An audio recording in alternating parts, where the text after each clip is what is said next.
Hello नमस्कार सत श्री अकाल अस्सलाम वालेकुम। कैसे हैं जनाब? तो साहब, अगर कोई पुरानी दुश्मनी रंजिश कोई राजनीतिक आइडियोलॉजी को लेकर राघव चड्ढा के साथ आपकी थी और आप भाजपा के समर्थक थे, तो धीरे धीरे उस चीज को, उस रंजिश को, उस चिढ़ को, उस नाराजगी को धोना शुरू कर दीजिए और परिणीति चोपड़ा और प्रियंका चोपड़ा को पसंद करना शुरू कर दीजिए।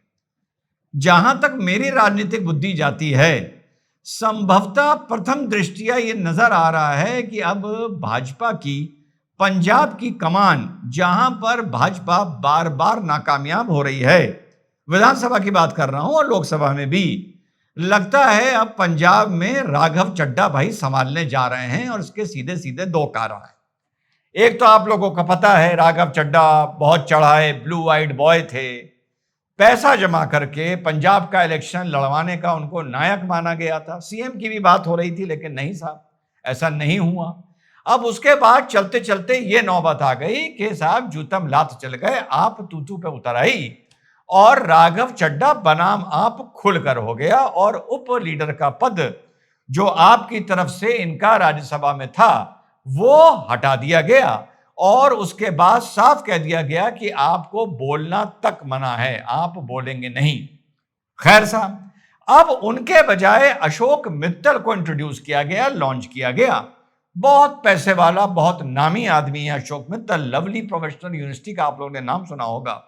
Lovely professional university, lovely sweets, lovely auto वगैरह वगैरह, उसका मालिक, फाउंडर। तो उसकी जगह, राघव चड्ढा की जगह, यह जिम्मेदारी साहब अशोक मित्तल को दे दी गई।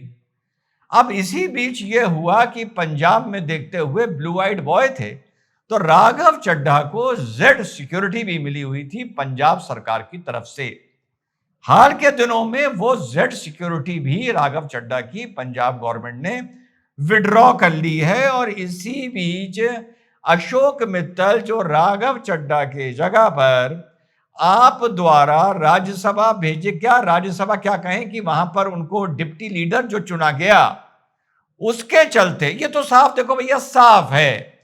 अब इसमें कोई कमेंट करके ना कहे कि साहब ये टाइमिंग कभी ऐसी हो जाती है। देखो यार, जहां पर रफू होना होता है मैं कर देता हूं ना रफू भाईचारे में। अब पेवन तो मुझसे नहीं लगती है।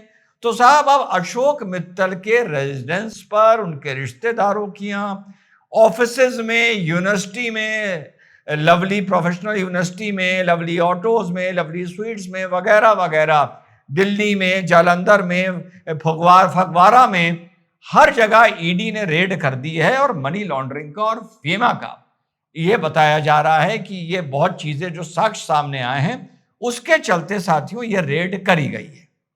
अब यहां पर मेरा स्पष्ट मानना है कि ईडी कतई सरकार के आदेश पर काम कर रही है, कतई सेंट्रल गवर्नमेंट के। अब इसमें कोई मतलब डाउट की गुंजाइश नहीं है। ठीक, अब सवाल उठता है क्यों कर रही है भैया? वो आपका इंटरनल मैटर था? नहीं, यही बात जो मैंने पहले बोली थी कि राघव चड्ढा को थोड़ा सा पसंद करना शुरू कर दीजिए, परिणीति चोपड़ा को भी थोड़ा पसंद करना शुरू कर दीजिए और प्रियंका चोपड़ा के लिए थोड़ा सा सॉफ्ट कॉर्नर अपने दिलों में पैदा कर लीजिए। क्योंकि ये चीज नजर आ रही है कि पंजाब की कमान अब राघव चड्ढा संभालने जा रहे हैं। और हुआ ये, जैसा मैंने पहले बताया, कि जो राघव चड्ढा की जेड सिक्योरिटी गवर्नमेंट ने विड्रॉ करी, वो तत्काल केंद्र सरकार ने राघव चड्ढा को, जो खबर आ रही है, रिपोर्ट्स बता रही हैं, जेड सिक्योरिटी मुहैया करा दी है, दे दी है। और अब भाजपा का अगर आप पुराना भी हाल का इतिहास उठा के देखें तो पहले बहुत आरएसएस कैडर का, आरएसएस का बड़ा दबाव रहता था। अब इतना नहीं है। जैसे आप भैया हेमंता जी को देख लें, हेमंता जी मुख्यमंत्री बने, उससे पहले सोनेवाल बने, वो भी छोड़ के आए थे। वो पेमा खांडू अरुणाचल के बने, वो भी भाजपा में ऊपर से आए थे। और उसके बाद अभी समर्थ चौधरी का आप उठा के देख लीजिए, ये भी बाहर से आए थे। तो अब ऐसा खत्म हो गया है कि आपको आरएसएस के कैडर का, शाखा से जुड़ा प्रचारक आदि होना चाहिए भाजपा के किसी टॉप पद तक पहुंचने के लिए। चलिए, ये अच्छी बात है कि इंडिपेंडेंस है पॉलिटिकल आइडियोलॉजी की, ये जरूरी नहीं है कि आरएसएस के आप जुड़े हों तभी आपको कोई पद मिलेगा। हाँ, पहले असर ज्यादा था, अब असर कब देखने को कम मिलता है। तो भैया जेड प्लस सिक्योरिटी भी इनको उपलब्ध करा दी गई है। तो राघव चड्ढा को जेड प्लस सिक्योरिटी मिलना और उसके बाद अशोक मित्तल के इसी टाइमिंग पर अच्छा, मुझे एक बात समझ में नहीं आती, अगर इसी चीज पे 3-4 महीने रुक लिया जाता तो क्या फर्क पड़ता? तो कम से कम फिर मैं भी इतना खुल के ना बोलता जितना आज अपने छोटे से मन से खुल के बोल रहा हूं कि भैया देखो, रफू तो कर दूंगा किसी के लिए जिससे प्यार है, कुछ भी है, पेमेंट नहीं लगा पाऊंगा। तो राघव चड्डा को जेड पे जेड सिक्योरिटी भी मिल गई है और साथ साथ अशोक मित्तल की ताबड़तोड़ ईडी की रेड भी होनी शुरू हो गई हैं। अब वो बात अलग है कि यार वो विपक्ष बहुत दिन से लगाता आ रहा है, जब कांग्रेस थी तब कांग्रेस पे लगता था, इसमें कोई डाउट नहीं है, इसमें कोई डाउट नहीं है। लेकिन हाल के दिनों में थोड़ा ईडी या सीबीआई का प्रयोग थोड़ा ज्यादा देखने को मिला। चलिए, ये भी मौके मौके की बात हो सकती है, ये भी एक कोइंसिडेंस हो सकता है, कुछ भी हो सकता है।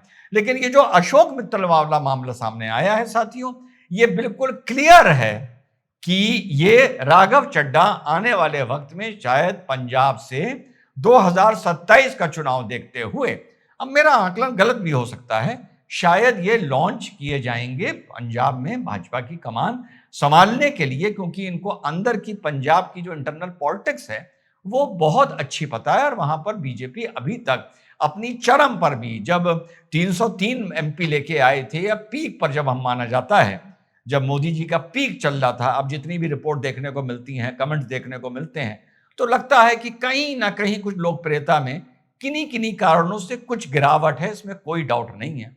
तो तब जब पंजाब को सेंध नहीं पाए, तो शायद वो रोल अगर राघव चड्डा प्ले करने जाएंगे बीजेपी के लिए, कम से कम जो पिछले 24 घंटे के समीकरण हैं वो यही बता रहे हैं साथियों कि ऐसा कुछ हम लोगों को आगे देखने को मिल सकता है।